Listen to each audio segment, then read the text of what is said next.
சற்று முன் வெளியான தகவல். மார்ச் 1 முதல் மிகப்பெரிய மாற்றங்கள் வந்துவிட்டது. அது என்னென்ன என்பதை இங்கே பார்ப்போம். மறக்காம நீங்க லைக் பண்ணிக்கோங்க, சப்ஸ்கிரைப் பண்ணிக்கோங்க.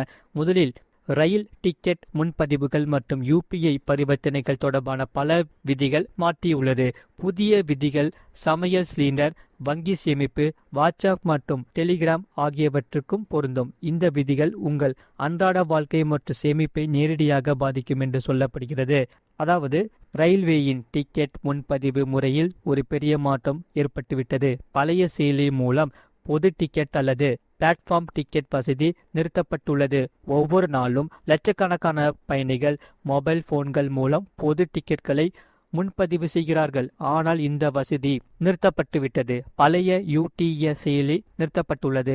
வெவ்வேறு செயலிகளுக்கு பதிலாக ரயில் பயணிகள் இப்போது அனைத்து சேவைகளையும் ஒரே தளத்தில் பெறுவார்கள். அதுதான் ரயில் ஒன் செயலியின் உதவியுடன் பொது டிக்கெட் மற்றும் பிளாட்ஃபார்ம் டிக்கெட்டை தவிர முன்பதிவு, இருக்கை முன்பதிவு, ரயில் நிலை மற்றும் நேரடி இருப்பிடம் தொடர்பான அனைத்து தகவலையும் ஒரே இடத்தில் பெற முடியும். முழு வீடியோ லிங்க் கீழே இருக்கு, அதை கிளிக் பண்ணி பாருங்க. மறக்காம லைக் பண்ணிக்கோங்க.